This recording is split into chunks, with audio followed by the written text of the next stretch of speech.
Feliz porque também estou vendo homens.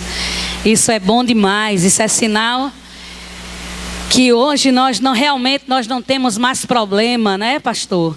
Não tem essa história mais do clube da Luluzinha, nem do Bolinha. Somos um povo santo que vai morar no céu, que precisa da palavra, que precisa o tempo todo, amém, entender aquilo que Deus tem para as nossas vidas. E esse mês de março estamos comemorando, né? O mês da mulher, ou o mês rosa. Eu gosto muito de todas as cores, tá? Por mim seria um mês colorido, que você pudesse não só prestigiar o rosa, mas todas as cores, porque todas as cores são lindas. Amém? Mas como já colocou rosa de menina, né? Então vamos aproveitar o rosa bebê de menina. E aí eu estava meditando em casa, nessa palavra, um texto muito conhecido, Provérbios 31, e fala a respeito de um conselho abençoado de uma mãe, de uma mulher, para o rei, para o seu filho. E eu comecei a meditar nessa palavra e vi que tanta sabedoria essa mulher traz para o filho, tanta sabedoria ela traz para ensinar a este filho. E aí eu fiquei me perguntando, Deus, essa mulher virtuosa, essa mulher desse texto, desse contexto existe, Senhor. E eu fiquei procurando até mesmo em mim mesma, essa mulher virtuosa. E eu disse, Deus, nós não podemos ser hipócritas e achar que nós somos essa mulher perfeita, porque nós não somos.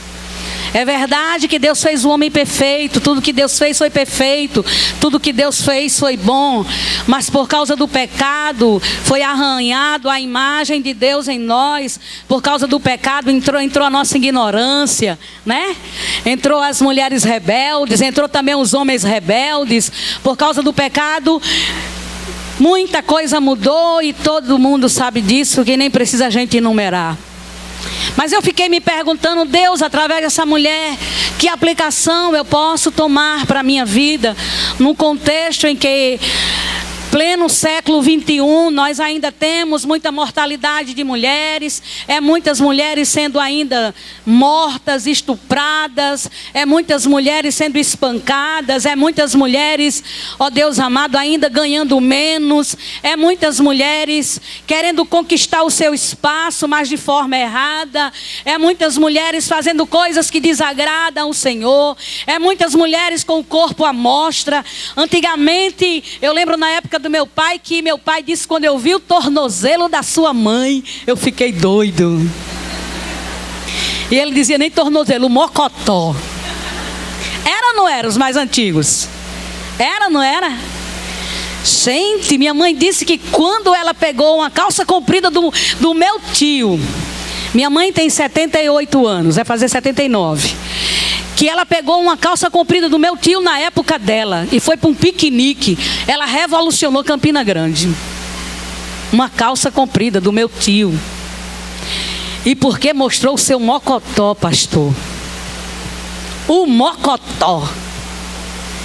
E eu disse, Deus, o contexto que nós estamos vivendo é as mulheres nas vitrines. Existem países, o ano retrasado eu tive na Suíça. E eu fui ali pregar para as mulheres, um chá de mulheres. Eu quero dizer para vocês, eu louvo a Deus quando eu me alegrei em estar aqui. Deus me deu a oportunidade de visitar alguns países. E eu quero dizer para você, querida, você está pensando que plena quinta-feira tem culto desse tamanho com a quantidade de gente que nós temos aqui? Tem não, senhora. Eu viajei e fui para a Suíça para ir para um chá, sabe quantas mulheres? 25 mulheres. 25 mulheres. E as mulheres que estavam ali, 80% prostitutas. E elas entregam a vida a Jesus. Por exemplo, hoje é um culto, geralmente lá é o culto na quarta-feira, elas entregam a vida a Jesus hoje. Mas quando sair do culto vai vender sua própria carne para se sustentar no país. E esta é a realidade de muitas mulheres. Não precisa mais falar de nudismo, porque infelizmente já adentrou dentro da nossa igreja. É ou não é? Se vai ministrar o louvor, ministrar qualquer coisa, tem que ter cuidado quando vai se inclinar as mulheres. É ou não é? Ditaram regras, até porque o mundo dita regras e infelizmente a igreja copia. E aí eu se tratando de mulher, porque hoje como é mulher, porque também a cana também é dura para o homem também, né? Não é só para as mulheres. Mas infelizmente muitas mulheres perderam o pudor. Acham bonito ser chamadas de cachorra. Só as cachorras, só as preparadas. E tem mulheres que ainda batem o pé dentro de casa ao som de só as cachorras. Os homens chamando as mulheres de cachorras e as mulheres caladas.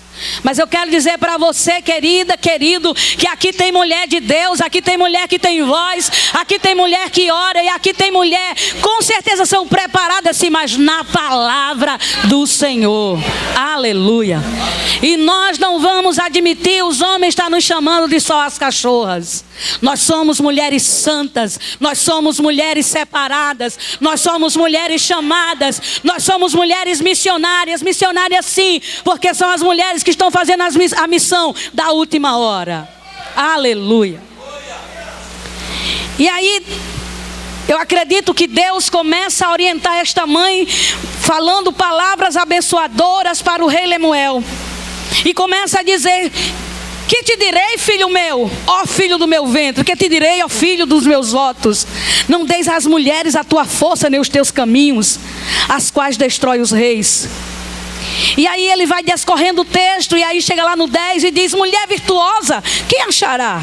O seu valor muito excede de finas joias. O coração do seu marido confia nela, e não haverá falta de ganho. Ela faz o bem e não o mal todos os dias da sua vida. Busca lã e linho e de bom grado trabalha com as mãos. Isso quer dizer que ela não é uma mulher preguiçosa. Olha, queridas mulheres, por favor, a mulher que teme ao Senhor era uma mulher que ela não tem preguiça, que ela acorda, faz os seus afazeres e vem para a casa do Senhor. E ela não deixa o marido reclamar: não, meu filho, fui fazer a obra. Pois para fazer a obra, primeiro cuide da sua casa, cuide do seu lar, cuide das suas tarefas. Porque a mulher de Deus, a mulher virtuosa, a mulher que teme ao Senhor, ela não é uma mulher preguiçosa. Ela é uma mulher que cuida bem da sua casa. Amém? Mas o homem que teme ao Senhor também é um homem responsável, que é ajudador dentro de casa, que ajuda a mulher nas tarefas de casa. Amém? Não é desonra para o homem lavar uma louça. Não é desonra para o homem enxugar o banheiro, que muitas vezes deixa molhado. Não é verdade? Hoje nós vivemos numa cultura e numa sociedade, graças a Deus, que, e principalmente por sermos cristãos, a Bíblia diz um ao outro: então ajuda em casa também, querido. Seja o homem sabido. Amém? A mulher sábia edifica, e o homem sabido também. Amém? Aleluia. E aí ele começa a descorrer esse texto e diz: ela à noite já se levanta e dá mantimento.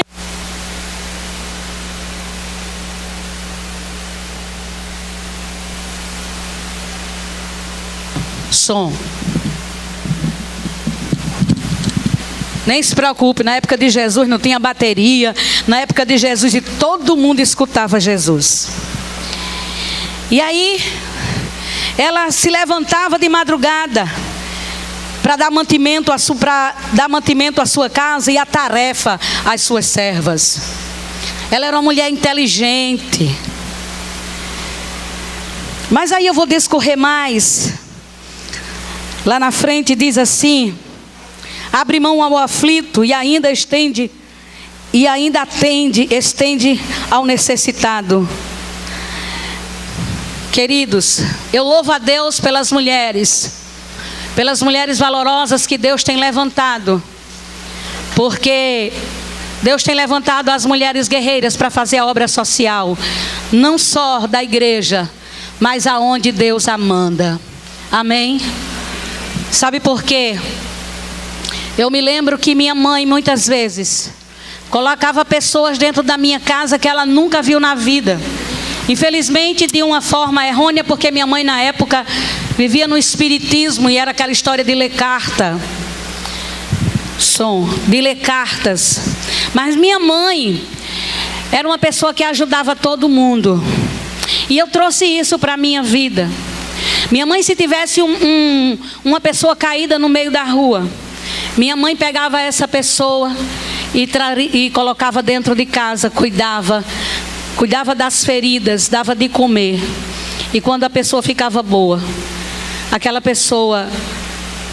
Hoje eu sei que são pessoas, muita gente já faleceu, mas são pessoas até hoje gratas pelo que minha mãe fez. Infelizmente hoje nós não temos mais essa coragem de colocar ninguém dentro da nossa casa. Muitas vezes nós olhamos para um mendigo, ele pede uma esmola e a gente diz o quê? Me perdoe que eu não tenho. Mentira. A mulher que teme ao Senhor é uma mulher que fala a verdade. Você pode olhar e dizer para aquele mendigo: eu não posso te dar hoje, mas que você tem. A mulher que teme ao Senhor é aquela mulher que tem uma vida íntegra diante de Deus, que estende a mão ao necessitado, que cuida bem da sua casa e dos seus afazeres. A mulher que teme ao Senhor, ela tem uma vida regrada na palavra de Deus. É daquela mulher que medita dia e noite. É aquela mulher que sempre tem uma palavra temperada com sal. A mulher que teme ao Senhor, ela não fica nas calçadas sabendo da vida do povo lá fora. Ela se preocupa, sim, mas para estar na intercessão, na brecha da oração, clamando ao Deus Todo-Poderoso. Essas sim são características de uma mulher que teme ao Senhor. Amém? Seu marido é estimado entre os juízes quando se assenta com os anciões da terra. Eu estou pulando, tá, gente? Ela faz roupa de linho fino e vende-as, e das cintas aos mercadores. A força e a dignidade são seus vestidos, e quanto ao dia de amanhã não se preocupa. Será que essa mulher é uma mulher preparada, hein? Nossa! Estamos numa crise, enfrentando uma crise muito grande. E a Bíblia fala disso. Nós estamos nos últimos dias, não se engane. Até porque nós não nascemos para semente aqui. Nós nascemos para o louvor da glória de Deus. Nós nascemos e estamos aqui por um pouquinho de tempo. E nós vamos a qualquer momento, pode ser até hoje. A trombeta vai tocar e a igreja vai subir em glória, em nome de Jesus. E é isso que nós, igreja, mulheres, homens de Deus, jovens de Deus, estamos esperando. Porque quem teme ao Senhor, uma vida que teme ao Senhor, que é temente a Deus, ela com certeza se prepara para o futuro, se prepara, mas o futuro que o espera, e a certeza que ela tem, a certeza de vida eterna.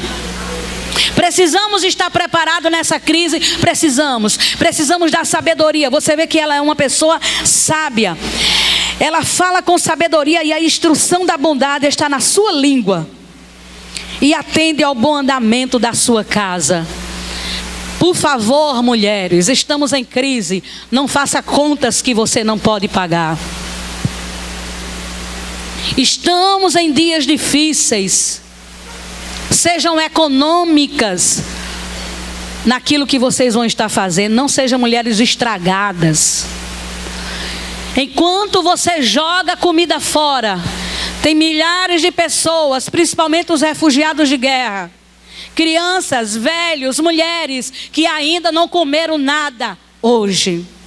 Estão lá morrendo de fome.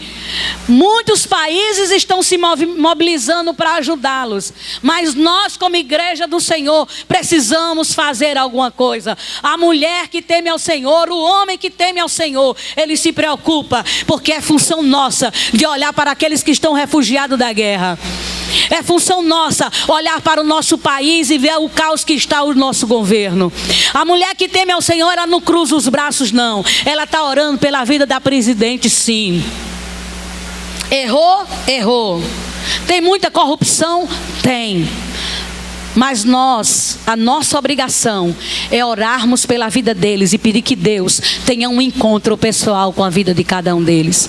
A nossa obrigação como uma mulher que teme ao Senhor é nos preocupar em estar numa vida íntegra diante de Deus e regrada em oração, clamando ao Deus vivo, Deus Todo-Poderoso. A Bíblia disse que feliz é a nação cujo Deus é o Senhor, e a igreja do Senhor está na terra. É por isso que aqui ainda tem sabor, é por isso que esta terra ainda não apodreceu, porque existe eu, existe você. Estamos aqui para fazer a diferença nesta terra.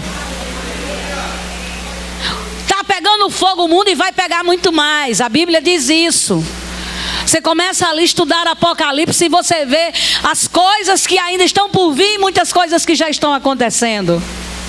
O princípio já está aí, queridos. As coisas estão se apertando. Quem for santo, santifique-se mais. Quem for sujo, suje-se mais. Nós não temos mais tempo de brincar de igreja. Nós não temos mais tempo de ser mulheres bicudas dentro de igreja. O pastor hoje nem falou comigo. Nós não temos mais tempo para isso. É tempo de você rasgar as suas vestes e chorar na presença de Deus e clamar por este país. A mulher que teme ao Senhor, o homem que teme ao Senhor, ele não se conforma com este mundo. A Bíblia diz: não vos conformeis com este século, mas transformai-vos pela renovação. Nós temos e nós podemos, porque temos o Espírito Santo que habita em nós.